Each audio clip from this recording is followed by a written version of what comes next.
The author Octavia Butler once wrote, "There is no end to what a living world will demand of us." Tonight on B-Sides, we come together to discuss the art of survival through meditation, migration, and a music that transcends the borders of space and time. Carrying a Sub-Saharan sound that has traveled from West Africa through Morocco and into our studio in Brooklyn, it is my pleasure to introduce Innov Gnawa. They play an ancient style of music that is at least 8 centuries old and likely even older, so we'll have a lot to talk about in tonight's segment. I'm your host, Selam, Bekele, filmmaker, DJ, and Ethiopian surrealist, and I welcome you to an hour of live music and creative conversation. Stay tuned.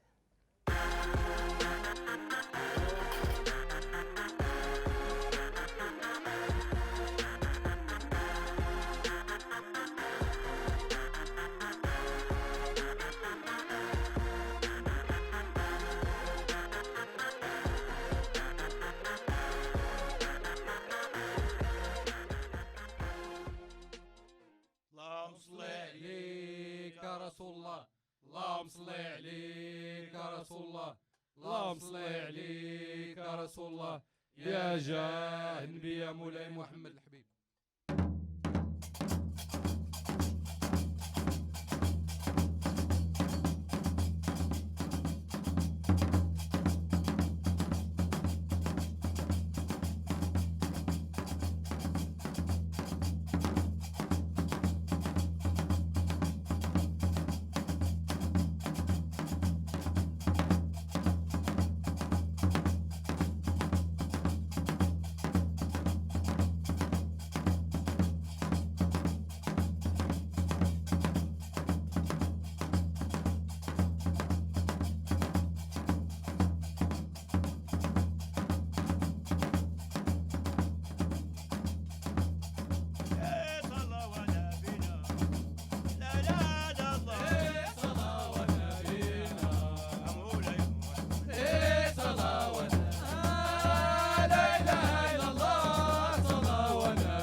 welcome Innov Gnawa, and welcome everybody.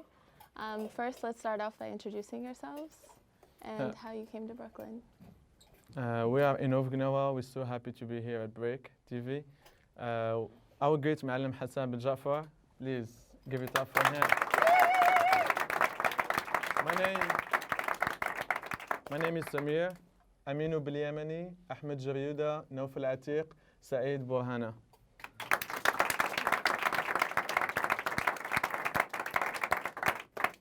And you guys are all Brooklyn based? Yes, we are. Great. And tell me the story about Innov Gnawa and how you guys became a band. I mean, I used to live in North Carolina before, for like 3 years. I moved to New York, and I first met with the great Maâlem Hassan Ben Jaafer. He's been here for 17 years. And I started to know Naufal, and then I meet with Ahmed, Saeed, and then I meet with Amino.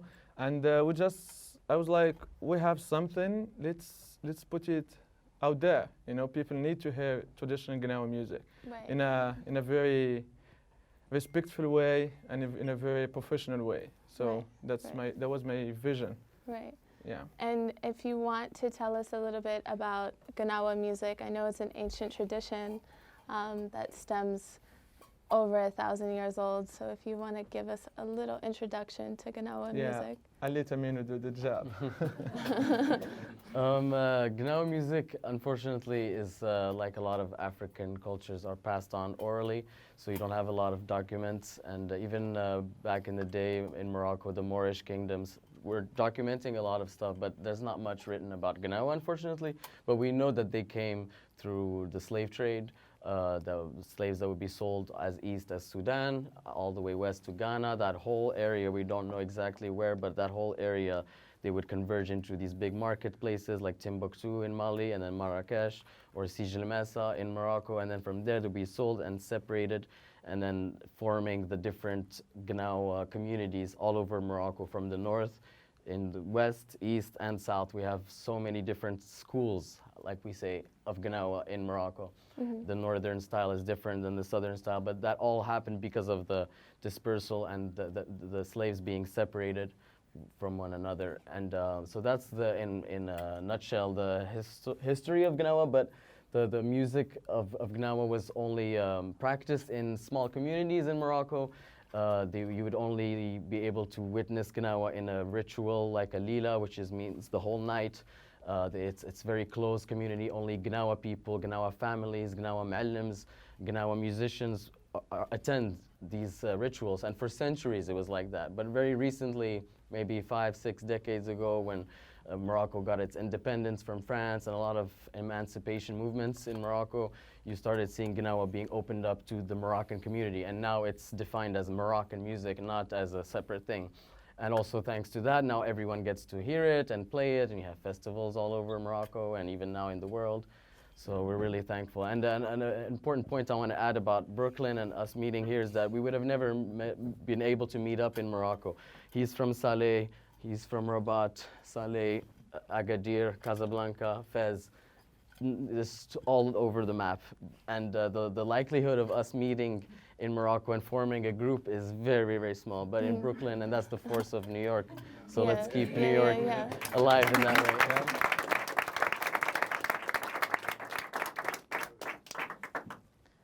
And that leads us to our next song.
حبيب الله قناوة صال نبينا يا رسول الله إيه يا الله يا نبينا يا رسول الله يا الله يا نبينا يا رسول الله زيادة صلاة نبينا يا رسول الله يا الله نبينا يا رسول الله يا الله مصطفى يا حبيب الله أمان زرور دم اللبنان يا فول الله حيونا من أبيض وحنا يا فول الله قناوة صال نبينا يا رسول الله إيه يا الله يا نبينا يا رسول الله يا الله يا نبينا يا رسول الله يا صلى نبينا يا رسول الله نبينا يا صلاة ونبينا يا صلى نبينا ونبينا حرماتي يا الله فاطمة يا سيدي يا رسول الله لا ماما يا سيدي يا رسول الله صلاة ونبينا يا مولاي محمد صلاة ونبينا سيدي صلاة نبينا صلاة ونبينا مولاي محمد الله يا نبينا فول الله ويه يا رسول الله الله يا نبينا يا رسول الله ويه يا رسول الله نبينا الله يا نبينا فول الله يقول الله فول الله فول الله يقول الله رجال رجال الله فول الله حيونا بنا فول بالله الله فول الله ويه يا رسول الله الله يا نبينا يا رسول الله ويه يا رسول الله نبينا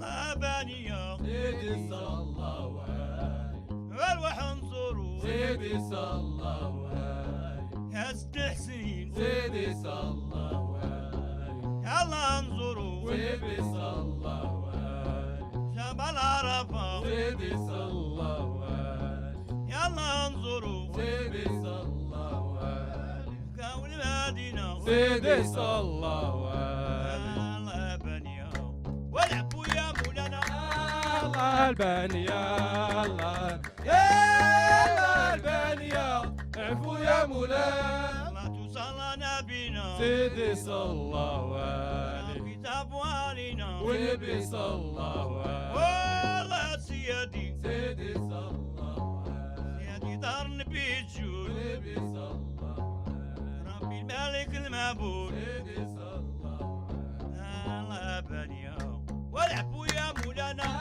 الله الباني يا الله يا الله الباني يا عفو يا مولانا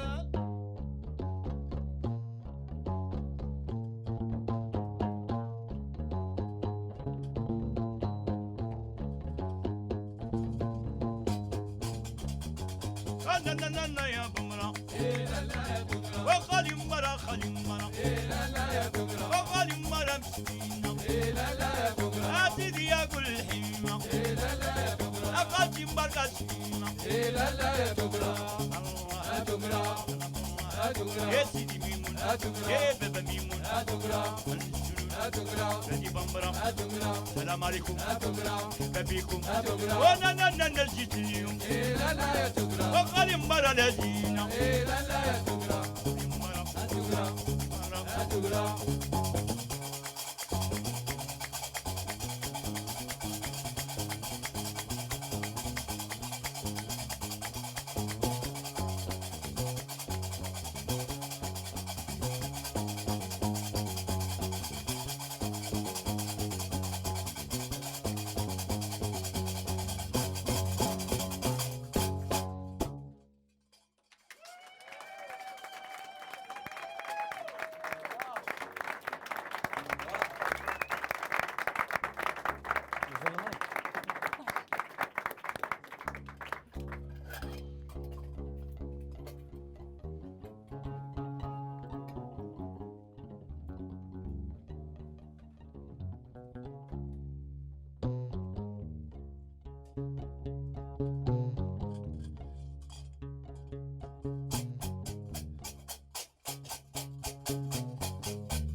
وحيانا الله الله دايما في لا إله إلا الله عربي يا رسول الله الله يا ربي لا بويا قنوة Oye, oye, oye, وحيانا على الله دايم الله شهد لا إله إلا الله ربي يا رسول الله الله يا ربي لا بويا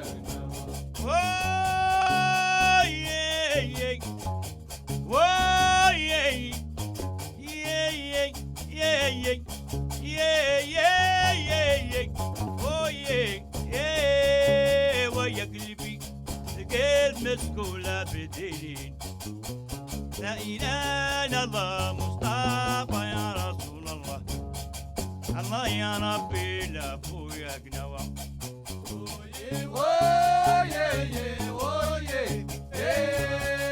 وحيانا على الله دايم الله شهد لا إله إلا الله ربي يا رسول الله الله يا ربي يا أبويا قول الله ودي بول الله دي بول الله أجيبوا لله أجيبوا لله إن شاء الله قول الله تبعتوا رجال دي بول الله أجيبوا لله أجيبوا لله إن شاء الله بول الله ويا بول عباس دي بول الله أجيبوا لله أجيبوا لله هيجان دايم الله يا بول دايم الله يا مول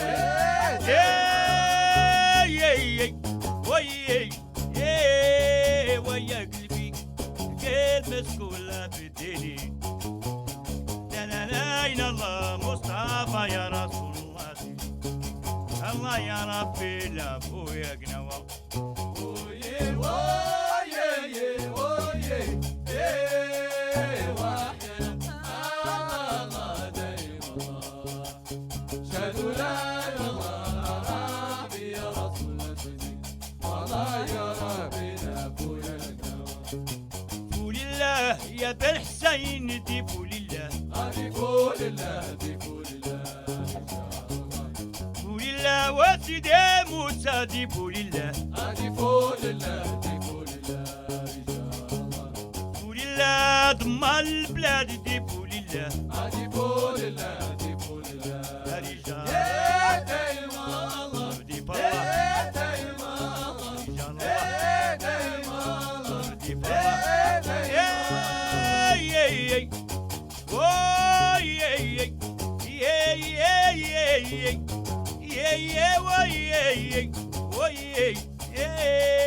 وحيانا الله الله دايم ربي لا إله إلا الله مصطفى يا رسول الله الله يا رب ربي لا فويا قنوة وي وي وي ايه وحي لا لا لا لا الله أشهد لا إله إلا الله ربي يا رسول الله يا ربي لا فويا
ولا فو لا فويا نبي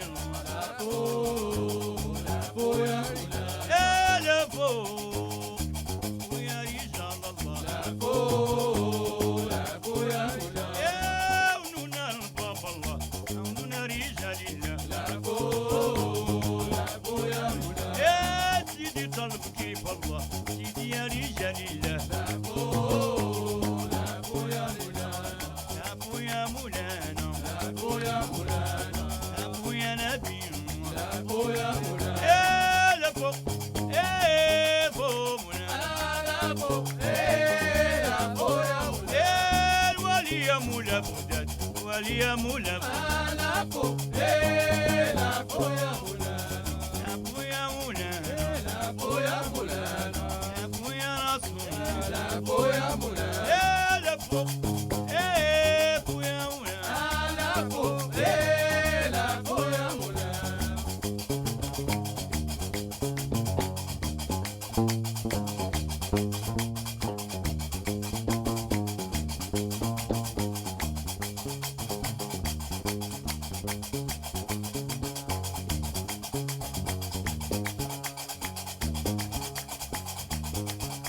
يلا رجال ايه سيدي دبين سيدي المنونة سيدي رسول الله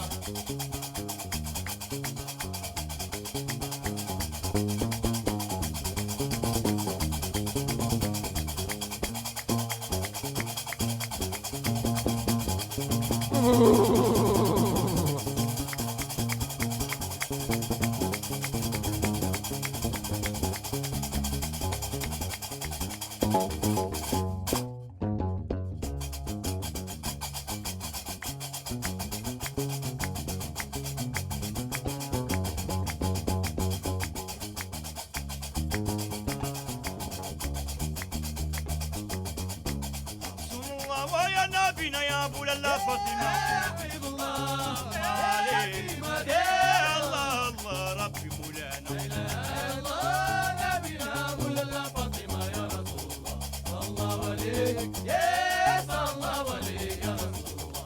سيدي حبيب الله يا نبينا والمصطفى ويا العربي الله عليك عدد الله يا نبي الله ويا المصطفى يا نبينا الله يا حبيب الله يا حبيب يا الله الله ربي مولانا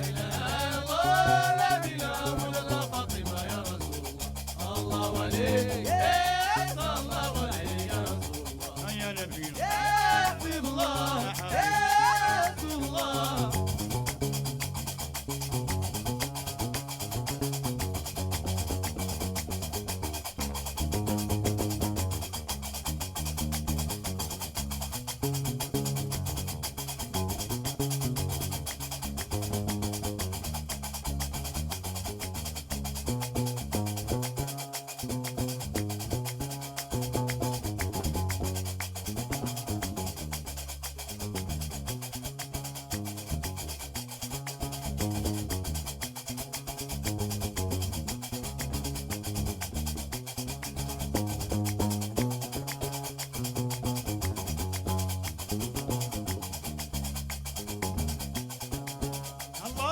جلالي دوينا الله سيدي جلالي يا فوتي خيلافو عفو بابا جلالي والله سيدي جلالي عفو دي بالله جلالي عرفوا لا جلالا بابا جلالي ويلي بابا جلالي ويلي بابا جلالي ولا مقدر يا حبيب الله حرمتي لالا فاطمة حرمتي الحسن والحسين حرمتي سيدنا علي حرمتي صحابة العشرة الله يا سيدي جلالي يا فو شيخي جلالي يا عبد القادر يا حبيب الله بابا جلالي ويلي بابا جلالي ويلي بابا جلالي ولا القادر يا حبيب الله داويني راني مظيومة ويلي بابا جلالي يا فو يا شيخي جلالي ويلي بابا جلالي بابا بابا جلالي الله يا سيدي جلالي يا عبد القادر السلطاني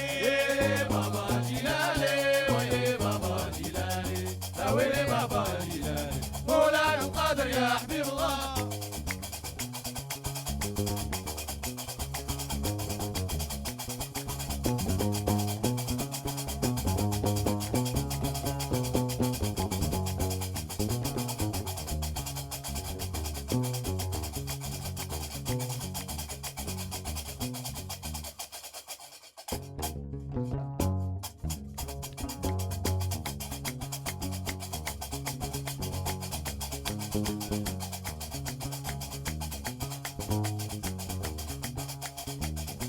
الله الله يا الولي يشلوا البال الله يا بابا جلالي ولا لا ما يدوم حال يا شيخي جلالي ولا الله يا بابا جلالي ولا لا جلالي ولا جلالي ولا يشلوا الولد الصغير جلالي ولا الله يا بابا جلالي ولا الله يا بابا جلالي ولا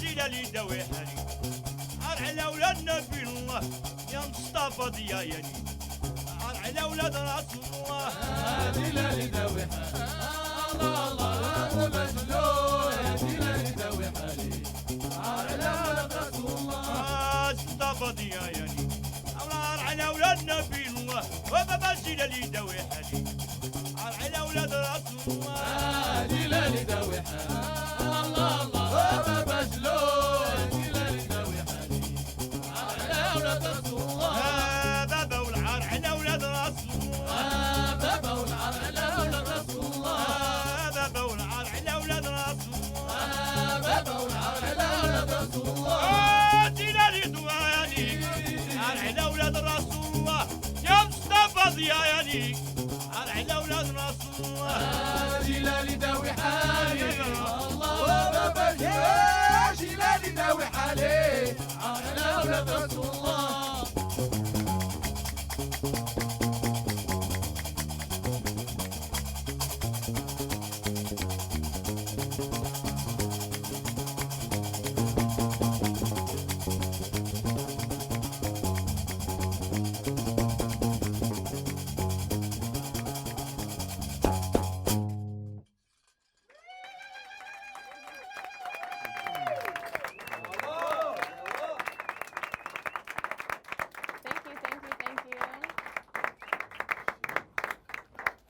That was amazing, and I know this is incredibly enjoyable and incredibly entertaining, but I know that the roots of Gnawa music are rooted in spirituality, and I would love to talk to you guys about the spiritual roots of Gnawa music and how it's pre-Islamic and more so connected to the elements of the earth and the sun. And you mentioned earlier the lila, and I would love to learn more about the lila. Gnawa comes from a very long history of animistic and shamanistic rituals that you find all over Africa, and it also found its way through the slave trade in South America, Cuba, Yoruba, Brazil, Candomblé. It's all the same idea where that people have spirits. Their spirits, first of all, exist around us, and you can have a human being be inhabited by a certain spirit, and each spirit is associated with a theme, with stories, with emotions, and then some people identify themselves with that spirit. So specifically speaking, for Gnawa, you have these colors. Each color is a spirit, is also how do you call it, a whole world within that color. You have incense that goes along with the color and all that. And so if you're in a lila and the white spirit or the black, whatever color speaks to you, that's going to be the time that, without even you wanting it, the Gimbri played by the Maâlem will call you. And what it really means is that it's not calling you, it's calling the spirit. So if he's playing Mimuna, which is black, or if he's playing white, Jilali, which we just played, the white color, it means that he's speaking to the spirit of Jilali or Mimuna, whatever you're talking about, and he's trying to trance with that element and spirits. And that's the whole essence of Gnawa and the whole pre-Islamic thing. It comes from animist practices and shamanistic practices. And so Maâlem is like a shaman. He's the doctor, he's the spiritual leader. So he will make sure that whoever is trancing gets to their full trance, so that they fall down and then the next day they will be like a newborn person. And if the Maâlem, the shaman, or whatever you want to call it, doesn't do that well, it can be a catastrophe.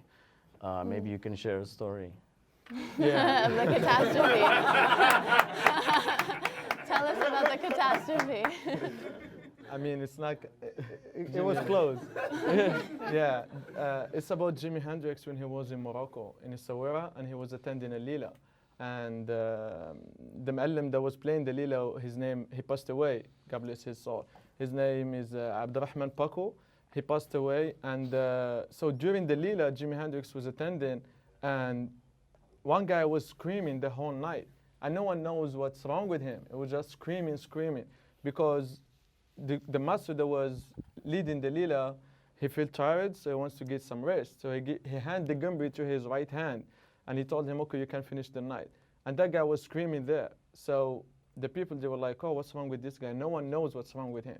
So they went and they woke the Maâlem, and they told them, Maâlem, we don't know what's wrong with this guy. You know, he's been screaming the whole night.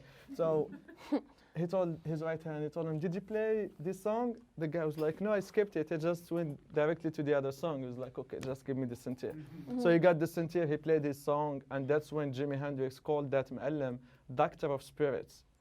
That's the story. And to be a master, it's not easy. It takes a lifetime learning. It's like being in the military, you know? It's like a lot of work, a lot of experience. You have to start playing the castanets with the Maâlem. You have to start Before that, you start by running errands for the Maâlem. For years. There's none of this. Just go get me cigarettes. Go get me this. Go get me a pound of milk, and you know. Yeah. Whatever Maâlem asks you to do it, you have to be like, yes, sir, I'm gonna do it. That's the traditional way to learn Gnawa, because you're not gonna go to a conservatory and you're gonna find Gnawa music in Morocco and you're gonna learn it. So you have to find a great master to be next to, and then you do whatever you want, whatever he wants, just in order for you to get something from him. And then you play castanets, you do the chorals with him, you play drums, and then you jump into the sentir. Then you jump into the Gimbri. The Gimbri is the last thing that you can do. Yeah. But for me, I play the sentir, but I'm not a Maâlem. I don't want to be a Maâlem because that's a lot of work. I don't want it. I'm good playing the castanets next to me, great Maâlem Hassan Ben Jaafer. That's enough for me. Bless.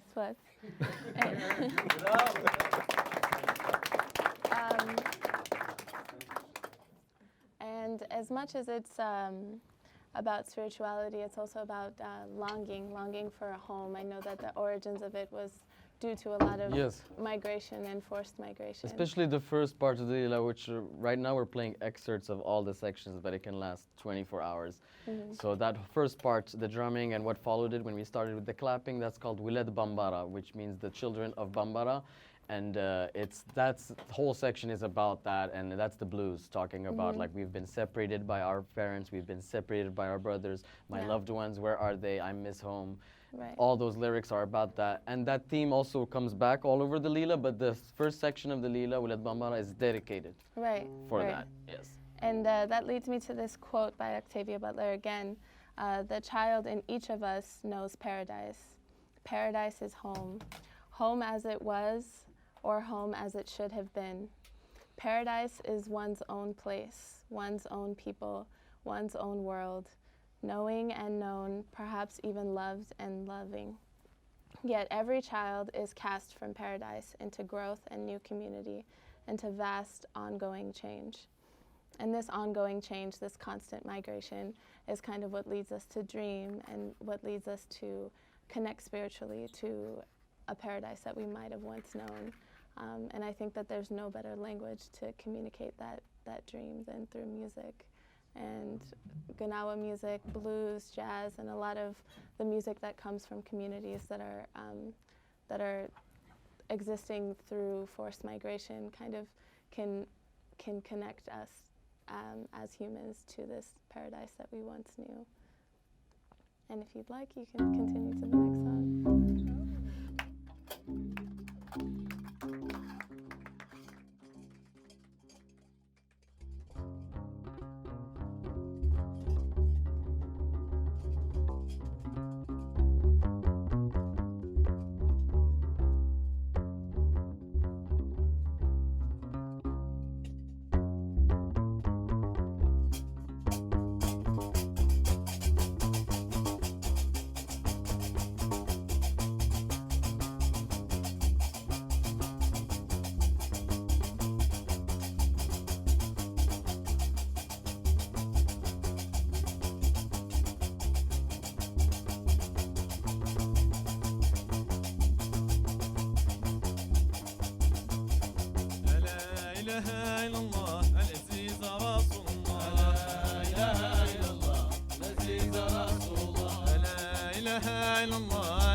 ميمونة بواب قنوة لا إله إلا الله العزيز رسول الله وش بغيتي يا القناوي شاشيك حلا سودان لا إله إلا الله العزيز رسول الله لا إله إلا الله العزيز رسول الله ميمونة لا لا ميمونة ميمونة بواب قنوة ميمونة الحجة ميمونة ميمونة بواب قنوة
Sidi Moussa, the way.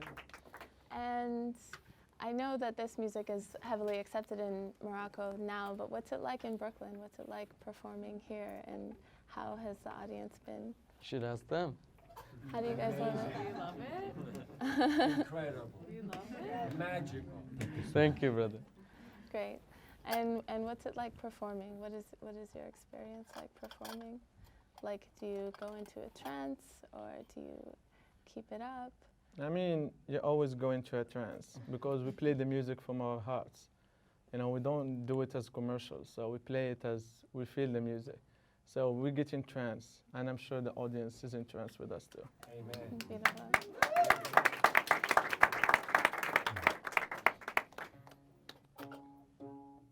Branché-جي؟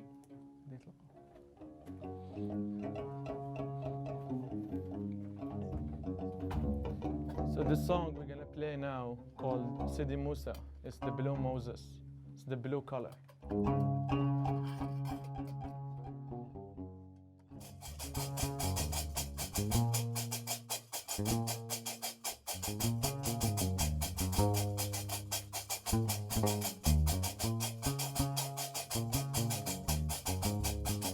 Whoa, yeah, whoa, yeah, yeah, yeah,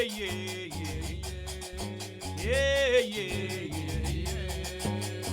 Musa, Musa, Musa, Musa ya Nabi Allah, Musa ya Kalim Allah, Baba Musa Salawa Nabina, Harami Salawa Nabina, Mustafa Salawa Nabina. Whoa, yeah, yeah. Whoa, la, la, la, la, la, la, la, la, la,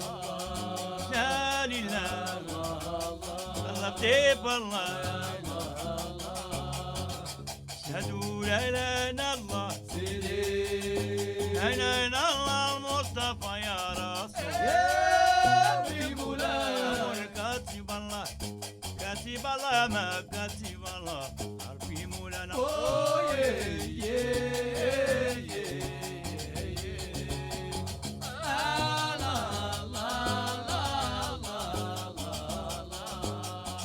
شهدوا لا إله إلا الله لا إله إلا الله عربي يا رسول وفي سلام كاتب كاتب كاتب بابا ويا اليابوري ويا المساوي موسى موسى موسى موسى يا نبي الله سيدي يلا انظروا سيدي بكى المدينة بابا موسى صلى ونبينا حرامي صلى ونبينا من سيدي صلى ونبينا الله الله الله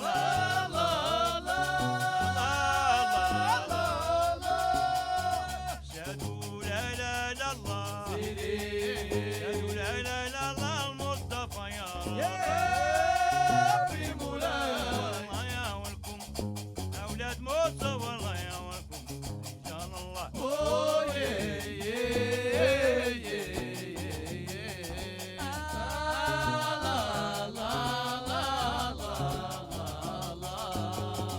شهدوا لا إله إلا الله سيدي لا إله إلا الله عربي يا رسول وفي سلام كاتب كاتب كاتب بابا موسى من كاتب الله كاتب الله ما كاتب الله في كاتب كاتب كاتب بابا موسى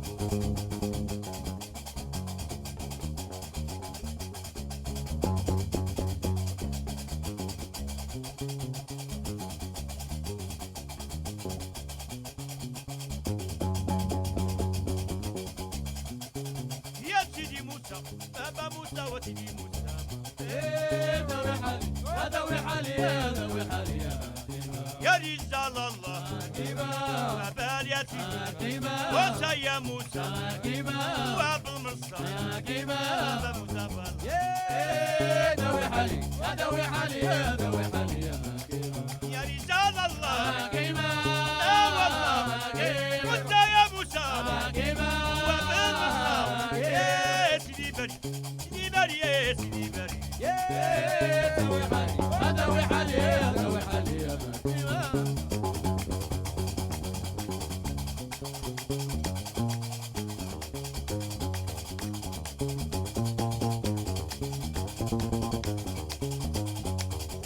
وفري يا الله يا بلا عرف بابا موسى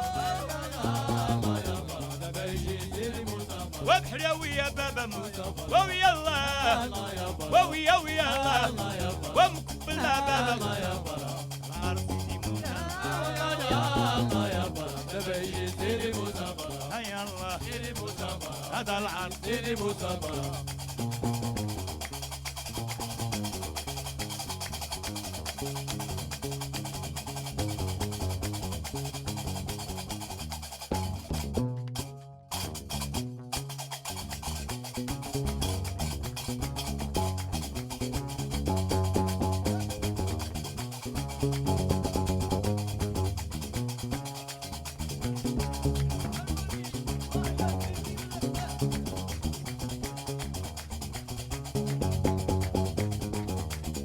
ويا موسى ما كل ما يربي سلام ويا الحلاوي مول ما يسيدي موسى يا اليابوري وابو المرصى هادي ناسو يا اليابوري يا موسى ما كل ما يربي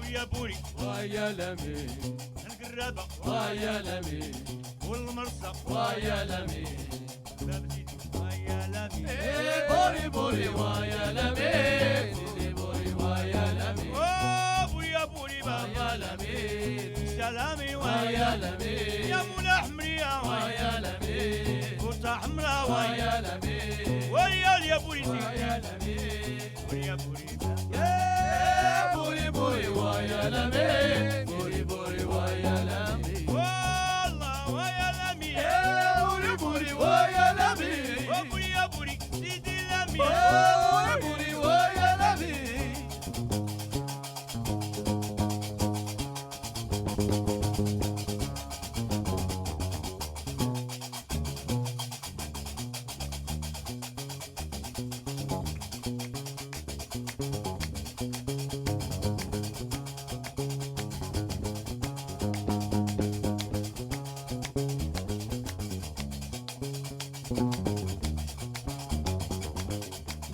الله الله يا البنية والله الله يا حمودة وحنصروا الله الله يا البنية جيزاني يا مولاكم يا مولا شوية وحنصروا يا سيدي مولا حمرية سلام مالي للقرنة مبلسونا بمولا يا ربي لاكو يا ربي الموجود سلام الله الله البنية الله الله البنية حمود الله نبي الله بنية الله يا بنية الله يا بنية باشا حمود الله نبي يا سيدي ونروح نزورو يا سيدي مام العرب في مولا يا ربي لابو يا ربي موجود سلام ماني القرنة مبلسونا حمودة يا حمودة يا حمودة سيادي يا سيادي شو مبلسونا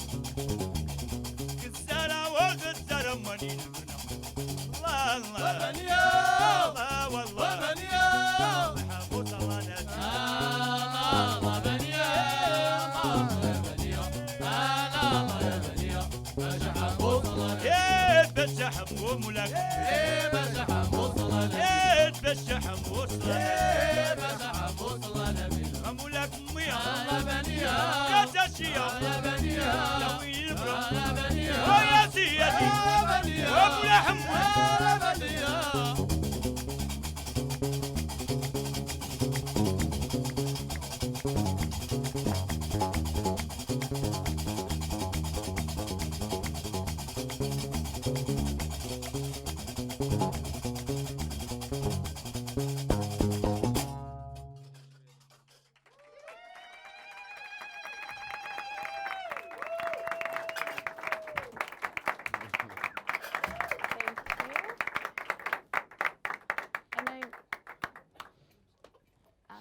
So our segment is coming to an end. Thank you, Innov Gnawa, for sharing your sounds with us. And I wish you all a happy Memorial Day weekend. For our Muslim friends that are observing Ramadan tomorrow, Ramadan Kareem, may it be blessed and generous. You can rewatch this and all past episodes of B-Sides on YouTube on our link below. I'm Selam. Thank you and good night, Brooklyn. One more time.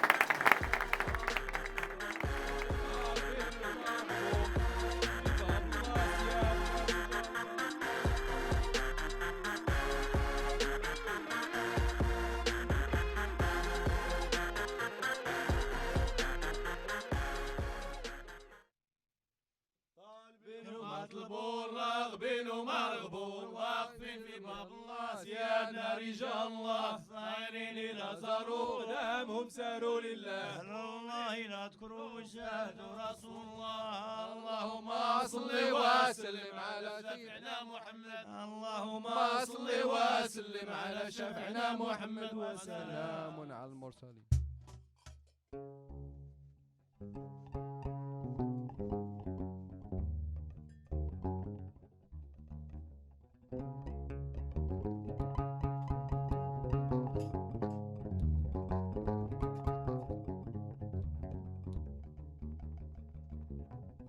الولي والولي والولي والولي يا بابا والله والله والله ربي مولاي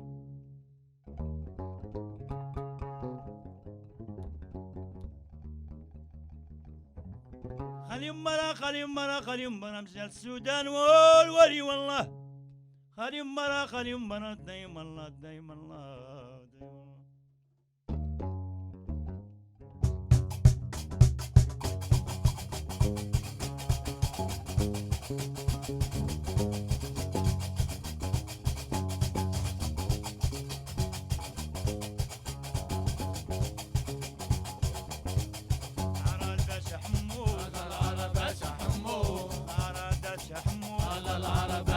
وني لا يلبس يا سيدي ايه باشا حمو وداوي البرا حمو ايه باشا حمو القناوي يا سيد الحضرة انا العرب باشا حمو ويجيني دابا نفرا انا العرب باشا حمو والله يلبس يا سيدي ايه باشا حمو الله ربكم يا ايه باشا حمو لا العراس يا دي الله انا العرب باشا حمو داويني دابا نفرا انا العرب باشا حمو على باشا حمو انا العرب باشا حمو هذا العراني كديتو ايه باشا حمو رارتيني الباشا حمو ايه باشا حمو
ولينا حموده ما والله بابا دي بالله اي سيدي يا سيدي ومودا الله بابا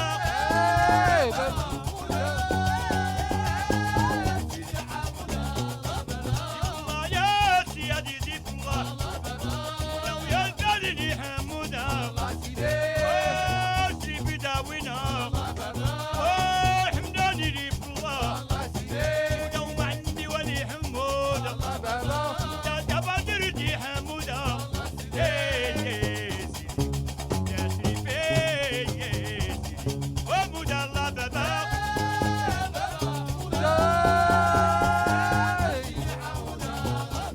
والله بابا دي بالله قناوي حموده ودوم عندي ولي حموده والقدر دي بالله وانا ولله افعلكم مريض الله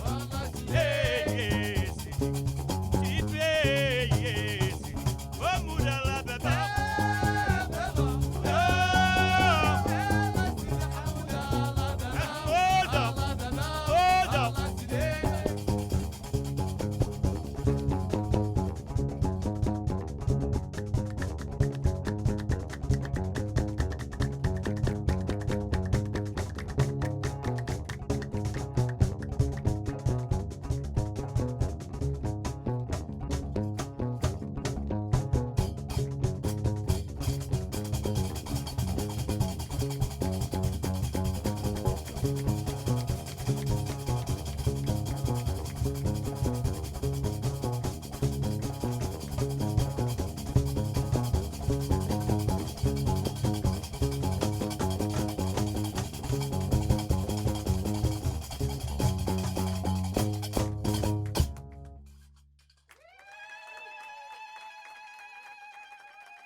Thank you very much.